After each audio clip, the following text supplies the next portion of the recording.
네, 오늘은 우리가 성령과 불세례, 세례자 라는 주제로 함께 말씀 나누겠는데요. 세례에 대한 이야기를 오늘 좀 하고자 합니다. 세례. 우리 시아도 세례 받았죠? 세례가 뭔지, 세례를 통해서 하나님께서 우리에게 주신 메시지가 뭔지 함께 좀 보려고 하는데요. 오늘 말씀 보니까 광야에서 외치는 자의 소리로 살아가는 세례 요한이라는 분이 등장합니다. 여러분, 세례 요한과 사도 요한이 다른 인물인 건 아시죠? 네. 웃으시는 분들은 오늘 지금 처음 하는 것 같은데, 여러분, 오늘 우리가 지금 요즘에 묵상하고 있는 그 요한복음서는 세베대의 아들이면서 야고보와 형제인 예수님의 제자 사도 요한이고요. 오늘 우리가 만나는 사가랴의 아들 요한은 사람들에게 세례를 베푼 사람이라고, 세례 베푼 요한이라고 해서 세례 요한이라고 합니다.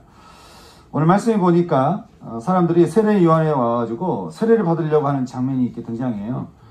사람들이 왜 꼭 세례 요한한테 가서 세례를 이렇게 받으려고 했을까? 그거는 요한이 이렇게 던졌던 메시지 때문에 그렇습니다. 요한이 던졌던 이 메시지가 사람들이 아주 신경을 확 뚫려가지고, 야, 나도 저 사람에게 세례를 받아야 되겠다, 이런 마음 가지고 사람들이 몰려갔다고 하는 것이죠. 세례 요한이 이렇게 말을 했어요. 이제 메시아가 우리에게 찾아올 텐데 그 주님을 만나서 대면하기 위해서는 너희가 먼저 회개에 합당한 열매를 맺어야 된다, 그렇게 이야기를 하는 거예요. 그러면서 회개하는 자들에게 세례를 베푸는데 이 거룩함을 입기 위해서 사람들이 몰려왔다라고 하는 것이죠. 그럼 여러분, 요한은 이 뭘 근거로 사람들에게 세례를 베풀었을까요? 우리가 이렇게 세례식을 하잖아요. 여러분, 세례식이 무슨 근거로 우리가 세례를 베푸는 것일까?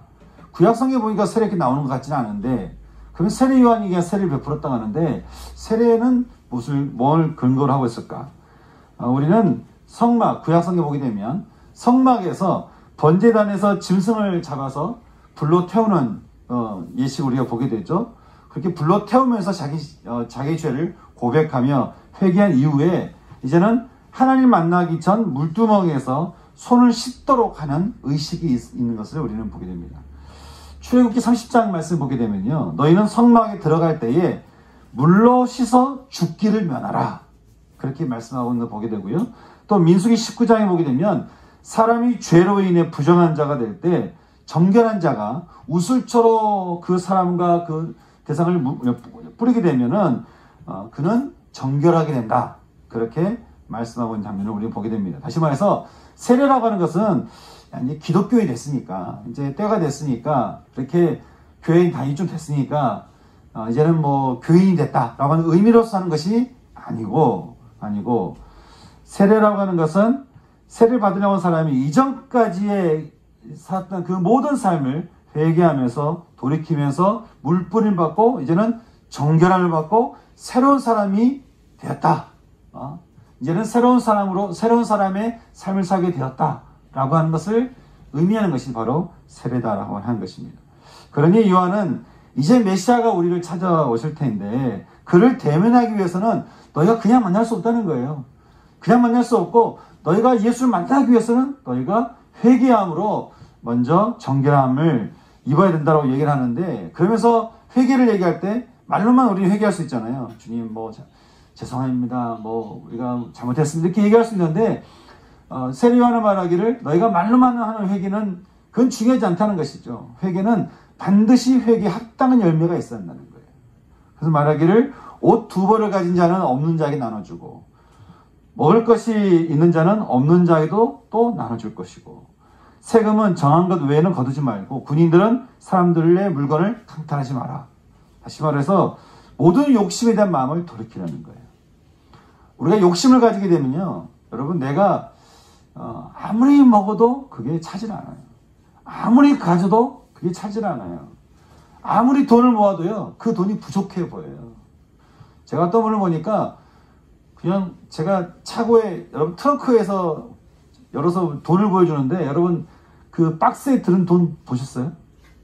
저는 말로만 듣던 박스에 꽉 찬 돈을 자랑하면서 보여주신 분을 몇 번 본 적이 있어요.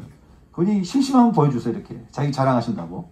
그런데 다 하신 얘기가 돈이 없다는 거예요. 나는 그분이 돈 있다는 소리를 못 들어봤어요. 그렇게 은행에 돈 엄청나게 있고 차에다가 돈 박스를 싣고 다니시는 분인데도 불구하고 늘 하신 얘기가 저는 부족하다는 거예요. 부족하니까 그 욕심을 가지고 이제 돈 있는 곳이면 다 찾아가서 그렇게 살아가는 그분을 참 보게 되는데, 참 그런 것이죠. 이런 모든 욕심에 대해서 모든 욕심에 대한 마음을 돌이키는 것이 회개다라고 이야기하는 것이죠. 그리고는 이제 세례를 받아서 용서함을 받는 자가 되라고 하는 것이죠. 이렇게 요한이 세례를 베풀면서 전하는 이 메시지가 아주 워낙 좀 강력하게 사람들의 심정을 이렇게 뚫다 보니까, 더구나 세례 요한이 제사장의 아들이었어요. 대제사장은 아니고 제사장의 아들이었기 때문에 이 세례 요한한테 찾아와가지고 세례를 받으려고 사람들이, 내가 이 사람한테 가면 내 죄를 고백하면 마치 내가 거룩함이 될 것 같다라는 마음을 가지고 사람들이 몰려왔다고 하는 것이에요. 근데 이게 자꾸 와서 세례를 받다 보니까 사람들이 막 올라오다 보니까 어떤 사람이 가서 묻는 거예요. 혹시 우리가 기다리고 있는 메시아가 혹시 당신입니까? 그렇게 물어보는 것이죠. 그때 요한이 뭐라고 얘기합니까? 나는 그리스도가 아니요, 나는 주의 길을 곧게 하라고 광야에서 외치는 나는 소리일 뿐입니다. 그렇게 얘기하는 것이죠. 나는 주님의 길을 당신들과 세상에 열어 젖히는 그 일을 맡는, 나는 이 광야 같은 세상에서 외치는 자의 소리다. 그렇게 얘기하는 거예요. 여러분, 소리는 왔다가 가버리는 것이죠. 그 안에 이 진리만 남는 것인데, 요한이 말하기를 나는 어떤 사람인가? 나의 정체성은 무엇인가? 만약 여러분들에게 누군가 당신은 누구입니까? 라고 물어본다면 여러분 어떻게 대답하시겠어요? 근데 세례 요한이 말하기를 나는 누구인가? 나는 이 사람도 아니요, 나는 선지자도 아니요, 나는 이렇게 놀라운 사람도 아니요, 나는 이렇게 놀라운 메시지를 전하는 사람도 아니요, 나는 그냥 소리나. 나는 소리다. 나는 이를 위해서 지금 살아가고 있다고 하는 것이죠. 오직 진리만을 남겨두고 사라지는 소리로 살겠다고 말하는 세례 요한인 것입니다. 사랑하는 여러분, 저는 저와 여러분의 정체성도 이 광야 같은 세상에서 이 먼지 같은 뭔가를 세워보려고 애쓰는 그런 사람들이 아니고, 이 광야 같은 세상에서 그래도 진리를 전해보고자 하는 그런 진리의 소리가 될 수 있는, 저는 저와 여러분 될 수 있기를 소망하는 것입니다. 세례 요한은 자신의 정체성을 밝히면서요, 나는 물론 세례를 베풀지만, 그런데 내 뒤에는 나보다 더 능력이 많으신 이가 오실 것이다. 그렇게 이야기하는 거예요. 그가 너희에게 진짜 세례를 베풀 텐데 바로 성령과 불로써 세례를 베푸실 거라고 이야기를 하고 있는 것이죠. 그래서 너희들도 그를 통해서 이 성령과 불 세례를 받아야 된다라고 하는 것을 이야기하는데요. 여러분, 세례 요한이 이야기하고 있는 이 세례의 이 두 가지, 이 성령과 불이라고 하는 것은 어떤 것을 의미하는 것일까요? 왜 세례 요한은 성령과 불을 얘기했을까? 먼저 두 가지 의미를 볼 수 있는데요. 먼저는 거룩함으로부터의 부르심을 이야기하는 거예요. 거룩함으로의 부르심. 우리는 성령으로 인한 세례를 이해하려면요, 좀 에스겔서 말씀을 살펴봐야 되는데, 에스겔서 47장 말씀을 보면 이런 말씀이 나옵니다. 거룩한 성전에서 물이 흘러나오더래요. 에스겔 선지자가 보니까 거룩한 성전에서 물이 흘러나오는데, 그 물을 측량하는 사람의 발목에 차고 허리에 차고, 이제는 그 물을 측량하지 못할 만큼 이제 자기 스스로 그 물을 빠져나오지 못할 만큼 물이 이제 내 머리에 가득 차버리게 되는데, 그래서 이 측량하는 자가 물에 완전히 가득 차게 되는 그 모습을 이야기를 해주고 있는데요. 여러분, 이 말씀이 주는 의미라고 하는 것은 이렇습니다. 사람이 거룩한 성전에서 흘러나오는 그 거룩한 물이 차오를 때야 인간이 가지고 있는 그 죄의 본성을 거슬러서 하나님의 뜻 가운데로 살 수 있게 되었다라고 하는 것을 의미하는 거예요. 다시 말하면 우리가 예수를 믿는다고 하면서요, 우리는 우리 뜻대로, 우리가 가고 싶은 대로, 우리가 하고 싶은 대로 우리가 사는 경향이 여전히 우리 속에 죄성이 올라와서 그게 끌려가는 우리를 보잖아요. 그런데 이런 우리의 죄성을 거슬러서 하나님의 뜻대로 살도록 우리를 견인하고 인도하는 그 일을 하는 것이 뭐냐면, 거룩한 성전에서 흘러나오는 물이 우리 안에 차오르게 될 때, 그때는 우리의 죄성을 거슬러서 우리는 오히려 하나님의 뜻을 따라 사는 자가 될 수 있다라고 하는 것이죠. 그러니 여러분, 우리를 새로운 사람으로 견인하시는 이 성령께서 우리에게 임하신다고 하는 것이 얼마나 우리에게 중요하겠습니까? 성령을 얘기할 때 성령이 물이라는 표현을 하고 있는데, 이 성령이 우리 안에 충만히 임한다고 하는 것. 여러분, 이것이 성령이 충만히 임할수록 우리 안에 죄성을 거스르게 되는 겁니다. 그때서야 우리가 죄에 대해서 싫어하는 마음이 생기고, 죄에 대해서 가기 싫어하는 마음, 죄에 대해서 거부하고자 하는 마음이 생기고, 이제는 죄에 대해서 그거를 내가 판결하지 않은 마음이 생기면서, 이제는 내가 하나님 뜻대로 살고 싶어하는 마음이 생기는 거니까. 정말 이 성령이 우리 안에 들어오셔서 충만한다고 하는 것이 여러분 얼마나 중요한 일이겠냐 하는 것입니다. 여러분, 저와 여러분이 기도할 때마다 언제나 성령 하나님께서 내 안에 충만히 임하시기를 기도할 수 있는 그런 저와 여러분 될 수 있기를 소망합니다. 세례요한은 예수님이 오시면 이제 우리에게 이 성령의 세례를 베푸실 것이라면서 말하면서 동시에 불이라는 표현을 썼어요. 불. 사실 성령과 불이라고 하는 이 말의 원어적인 의미는 성령과 불 안에서라는 말입니다. 성령과 불 안에서. 이거는 성령이 임하실 때는 반드시 동반하는 것이 불이라는 거예요. 성령이 임하실 때 반드시 임하는 것이 불이라고 하는 것인데, 여러분, 불은 어떤 성질을 가지고 있죠? 태워버리죠. 그러면 성령이 임하실 때 나오는 이 불은 뭘 태우는 걸까요? 예, 우리의 옛사람을 태우는 것이고 우리의 죄성을 태우는 것이에요. 성령의 불은 우리의 죄를 태우죠. 그리고 이 불은 회개를 통해서 일어나는 불이라고 하는 것입니다. 그러니까 우리가 하나님 앞에 마음으로 회개하며 진심으로 우리가 회개하며 나갈 때 우리 안에서 성령께서 불로 임하셔서 우리 속에 있는 모든 죄악된 것들, 욕심의 육체적인 그 본능을 성령께서 불태우시고 그를 우리가 거스르게 하셔서 오히려 그래서 우리가 회개에 합당한 열매를 맺는 자로 우리를 거룩함으로 인도한다고 하는 것이죠. 여러분, 우리는 우리 스스로 우리를 거룩해 줄 수가 없습니다. 아무리 내가 뭔가를 해보겠다, 뭔가 열심히 해야 되겠다, 그런다고 해서 우리 되는 게 아니에요. 내가 열심히 기도한다고 해서 우리가 기도한다고 해서 열심히 우리가 뭔가를 노력한다고 해서 우리가 거룩해질 수 있다고 한다면 우리가 그렇게 하겠죠. 어떤 분들처럼 그렇게 손뼉을 치고 땅을 기어가면서 국토 횡단하고 이러면서 뭔가의 거룩을 추구하는 그런 행위를 할 수 있지만, 그런다고 우리의 죄가 조금도 우리는 거룩해질 수 없다는 거예요. 우리의 죄를 불태워버리고 우리의 죄성을 거스르게 하는 그 힘은 성령에서 나온다고 하는 것입니다. 그러니 성령이 임할 때 나오는 이 불 때문에 우리를 새롭게 된다고 하는 것이죠.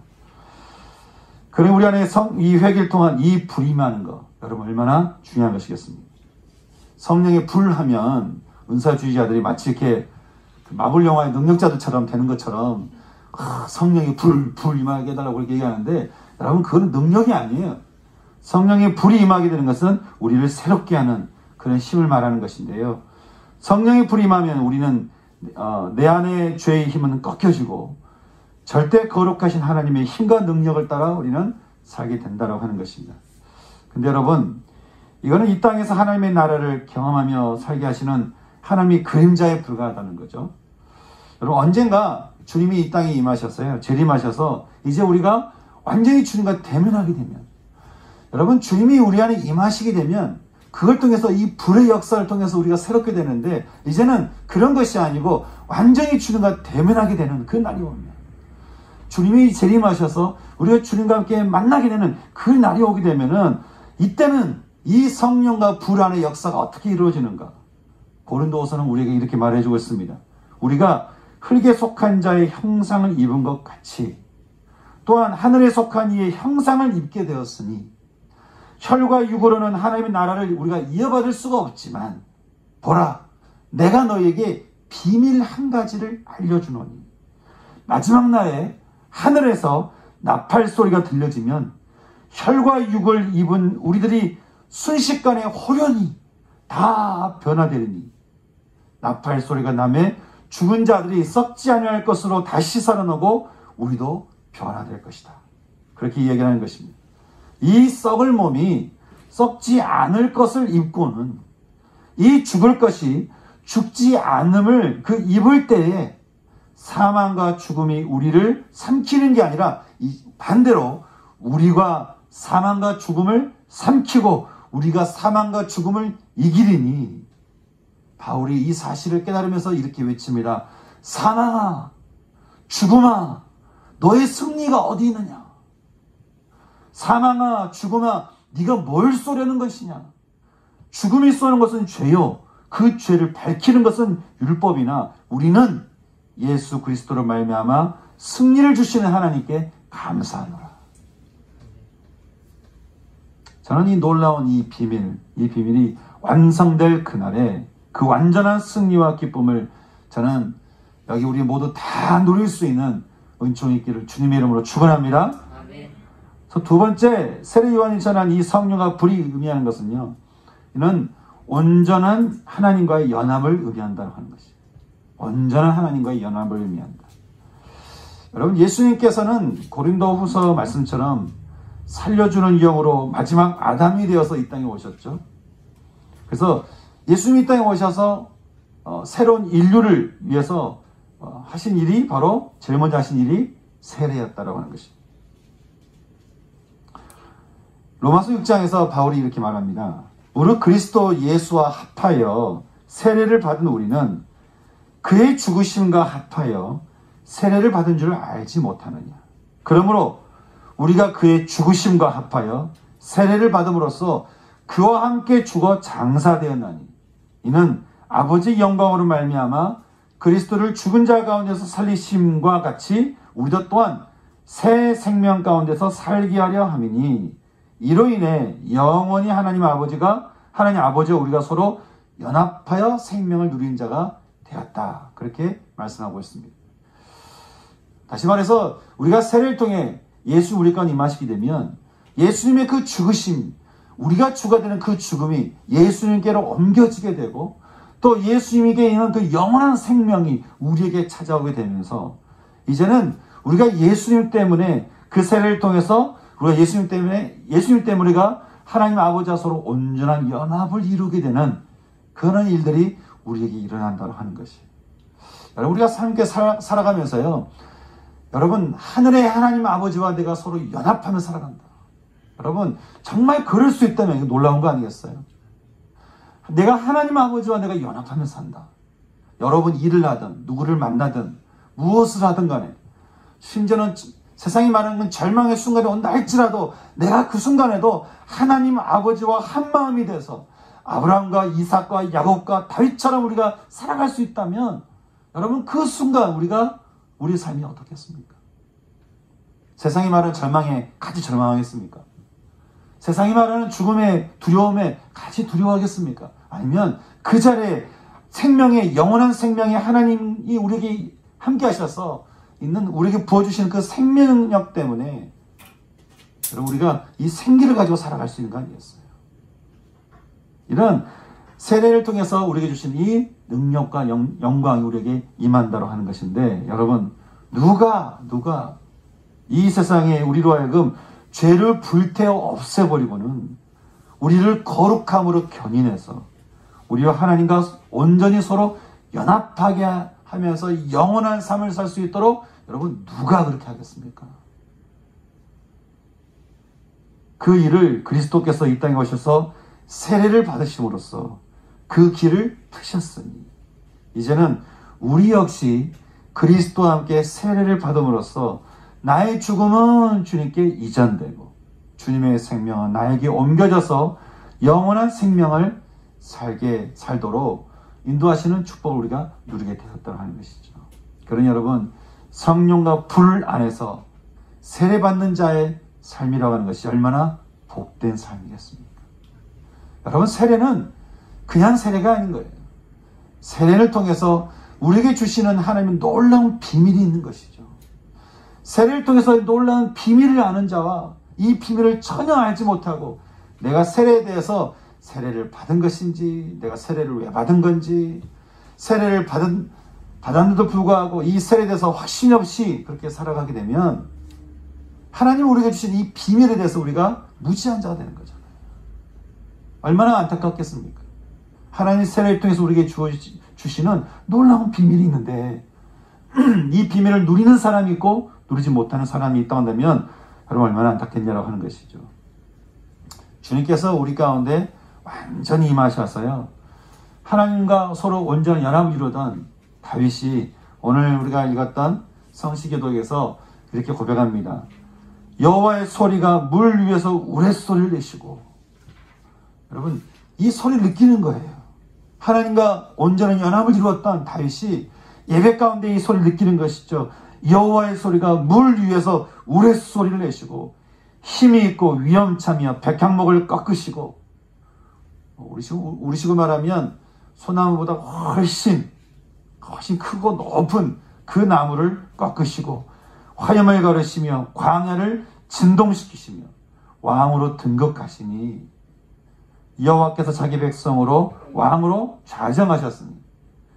여호와께서 자기 백성에게 힘을 주시고 있다라고 다윗이 이렇게 고백하는 거 아니겠어요? 이게 하나님과 완전히 임재 가운데 있는 다윗의 고백이었다고 하는 것이에요. 여러분, 세를 통해 하나님과 온전한 연합을 이루기를 원하시는 이 주님의 이 마음을 한껏 경험했던 이 다윗처럼, 여러분, 우리 삶 가운데서도 우리가 기도 가운데 그냥 우리가 기도한다 그러면은 그냥 내 마음 좀 얘기했다가 또 내 아픔 좀 얘기했다가 그리고 좀 괜찮아지면 또 기도 안 했다가 이런 것이 말고 하나님을 찬양하는 기도. 여러분, 이것은 무슨 목적이 있어서 하는 게 아니잖아요. 이미 주신 생명 때문에 날마다 드리는 거잖아요.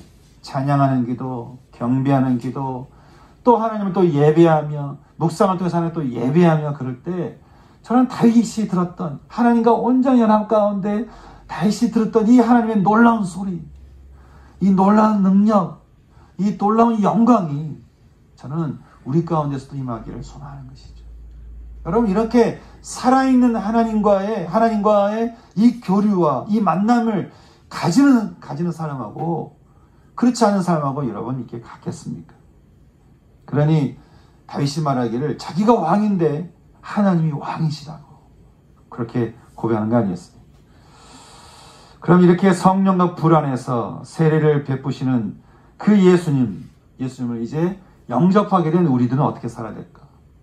어떻게 살아야 될까? 우리는 사도행전에서 예수님을 통해 이 성령과 불 안에서 세례받는 자의 삶을 우리가 좀 잠깐 엿볼 수 있게 되는데요.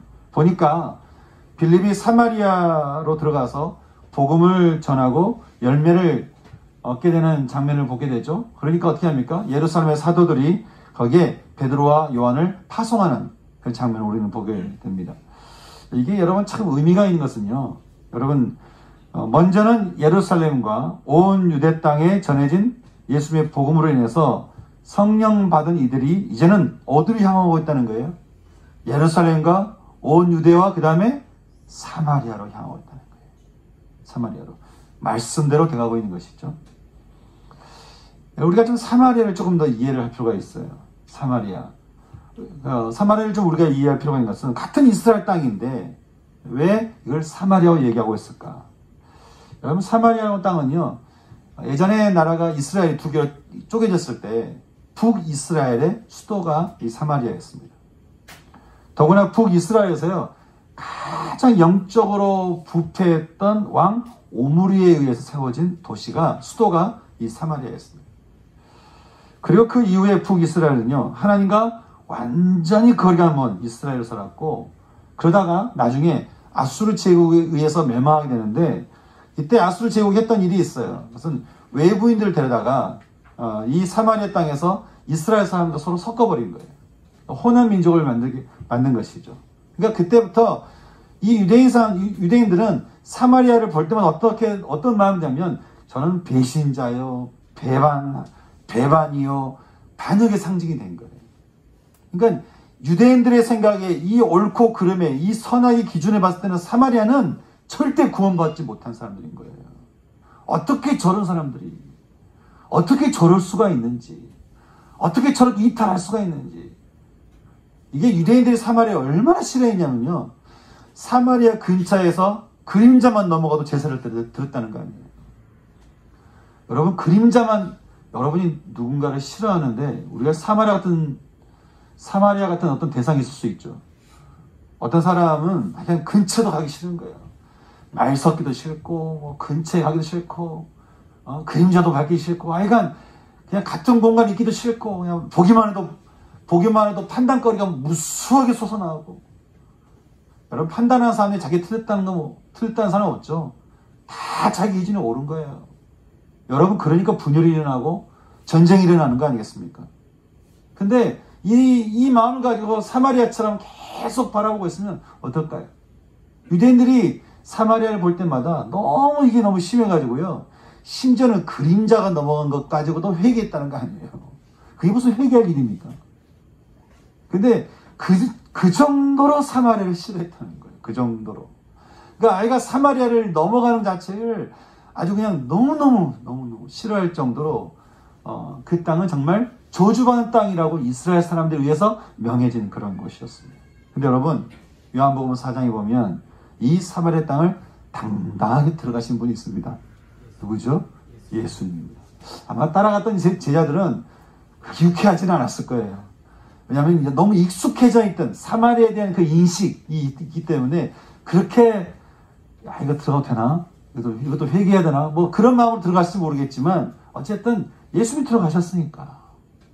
그리고 그곳에 가셔서 어떻게 하셨습니까? 사마리아 안에서도 가장 부끄러운 한 여인을 만나시고는 그 여인이 드리는 예배를 주님이 받으시게 됩니다. 예수님이 메시아임을 알았던 그 여인이 마을로 가서 예수님을 전했어요. 그러니까 사람들이 놀랐어요. 그래서 사람들이 와서 예수님의 이야기를 들으면서 예수님 말씀을 이렇게 전해 듣게 되는데, 그렇다고 그들이 예수님을 다 이렇게 받아들인 건 아닌 것 같아요. 그들 생각에는 아마 이랬던 것 같습니다. 그들도 역시 선악의 기준이 있는 거예요. 예수님이 우리에게 오시지 않았나? 그러면 예수님은 이제 예루살렘 편이 아니고 우리 편이야. 그래서 이제 예수님이 이제 우리 쪽인 거예요, 내 쪽. 그렇게 생각을 했는데, 나중에 예수님이 마지막 십자가의 길을 가시기 전에 이제 사마리아를 통과해서 예루살렘으로 가시려고 하는데, 예루살렘으로 간다는 말을 듣고 사마리아 사람들이 예수님을 거부합니다. 예수님의 입장을 막아섭니다. 당신은 예루살렘 아니냐는 거예요. 그들 역시 선악의 기준을 가지고 예수님을 거부하는 그 모습을 봤던 야고보와 요한이 너무 화가 나는 거예요. 너무 화가 나가지고 뭐라 하냐면, 주여 불을 명하사 하늘에게 쏟아부으게 해서 저들을 그냥 싹 불태워버리십시오. 야고보와 요한이 너무 화가 나니까 주님이 제자들을 나무라시면서 그냥 예루살렘으로 향하시게 되는데, 여러분, 사마리아가 그랬어요. 그러니까 예전에도 그랬지만 여러분, 계속 그런 정죄를 당하다 보니까 자기들만의 또 세계가 있는 것이죠. 자기들만의. 지금도 그렇습니다. 지금도 사마리아 땅은 자기들만의 제사를 드립니다. 그 정도로 이 분리가 굉장히 심했던 이 사마리아였습니다. 근데 나중에 성령 받은 빌립이 절대로 넘어서지 못할 것 같았던 자기 생각 이건 틀려라고 하는 그 사마리아 땅을 넘어갔다는 것이죠. 여러분, 저는 정말 여러분의 신앙이 성령이 충만하여서 여러분의 모든 기준들을 다 뛰어넘을 수 있는 그런 은총이 임하기를 주님의 이름으로 축원합니다. 아멘. 예, 성령 받은 빌립이 그 사마리아 땅을 넘어갔다는 거예요.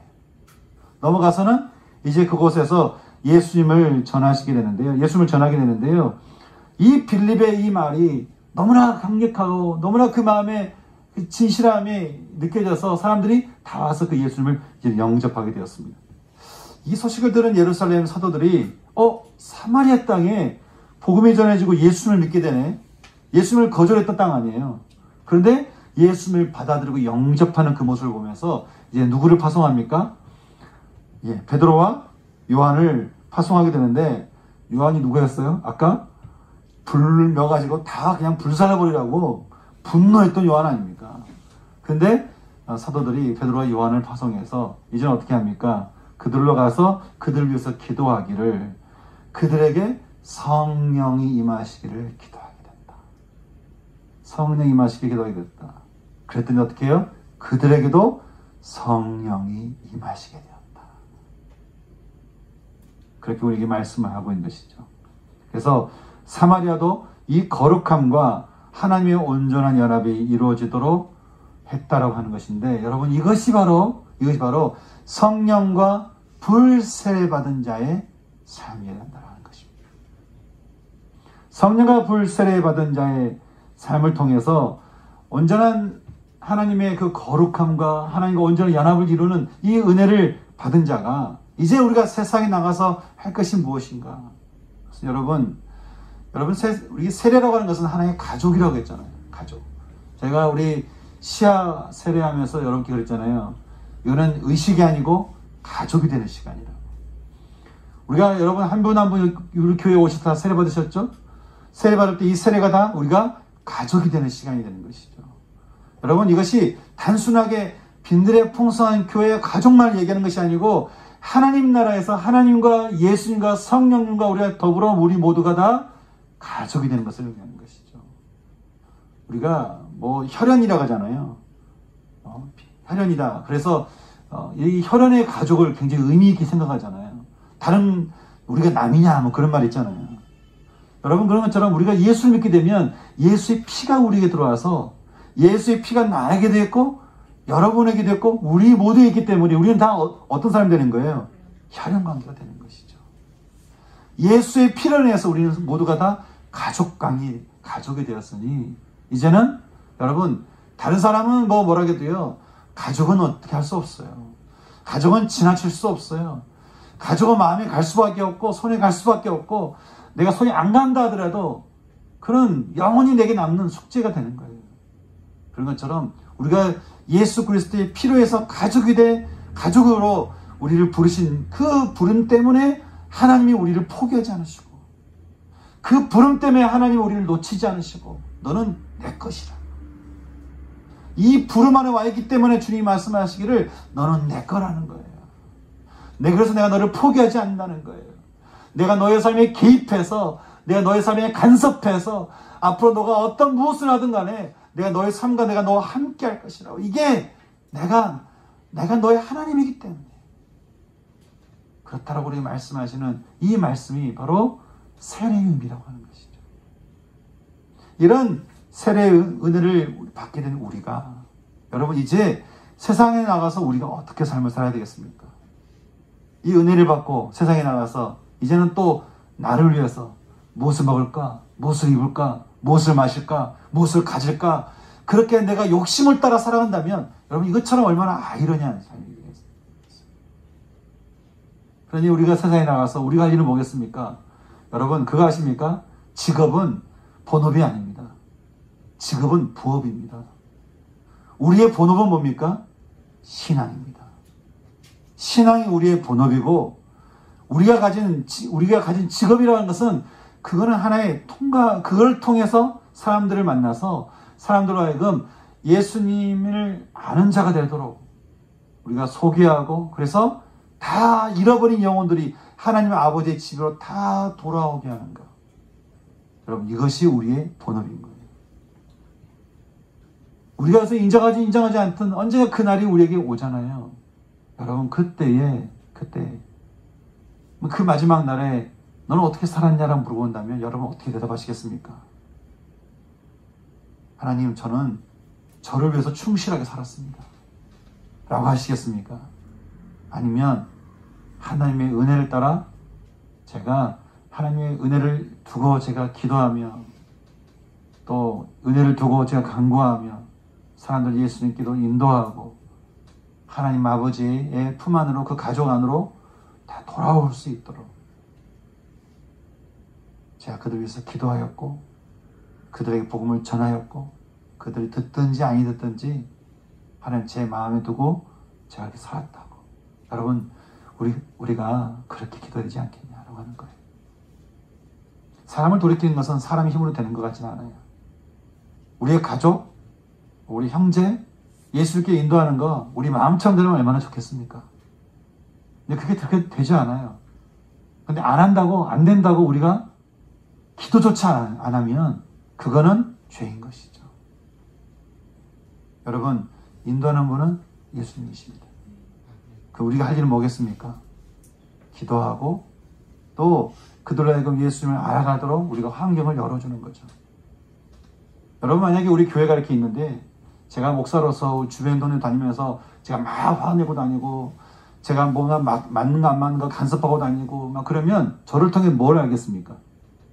너희가 서로 사랑하면 이로써 너희가 내 제자인 줄 알리라. 그 말은 너희가 서로 사랑하면 이로써 너희를 통해서 누구를 알게 된다는 거예요? 예수님을 알게 된다는 것이죠. 그런 삶이 바로 세례받는 자의 삶이라고 하는 것입니다. 저는 이것을 위해서도 하나님께 주신 이 은혜를 우리가 그냥 넘기지 않고요. 이 은혜 안에 충분히 우리가 적심해서 살아갈 수 있는 우리 삶이 됐으면 좋겠습니다. 사랑하는 여러분, 예수님이 우리에게 임하심으로써 이 성령과 불 세례는 우리에게 임하였습니다.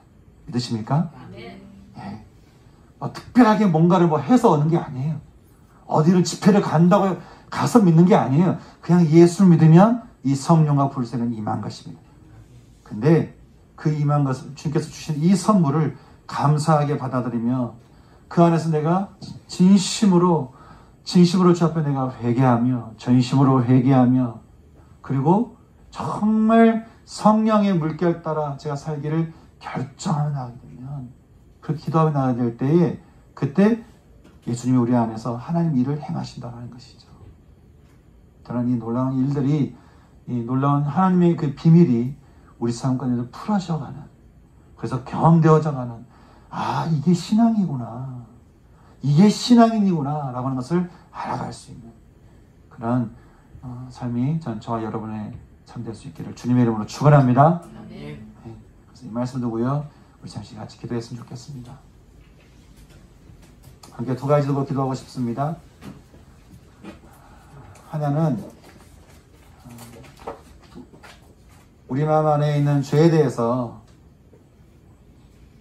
오늘 하나님 여러분 주시는 또 기도를 통해 주시는 그 마음들 가지고 여러분 마음속에 내가 돌이켜야 되는 마음, 참 진실되지 못한 마음, 그런 마음들이 있다면 시간에 같이 그 부분 두고 같이 기도하는 시간 됐으면 좋겠습니다. 앉아주시고요. 그래서 우리 마음을 주님께 회개하면서 나갈 때에 정말 여러분 그렇게 기도했으면 좋겠어요. 주님, 제 마음을 주 앞에 제가 회개합니다. 진심으로 회개하기 원합니다. 주님 내 안에 충만히 임하여 주시옵소서. 충만히 임하여 주시옵소서. 정말 이 성령과 불 세례가 제 안에 충만하기 원합니다. 기도하시고 또 한 가지 기도하십시다. 하나님, 성령과 불 세례 받는 자의 삶을 살게 하여 주시옵소서. 이렇게 말씀 듣고 같이 기도하면서 같이 기도할까요? 기도하겠습니다.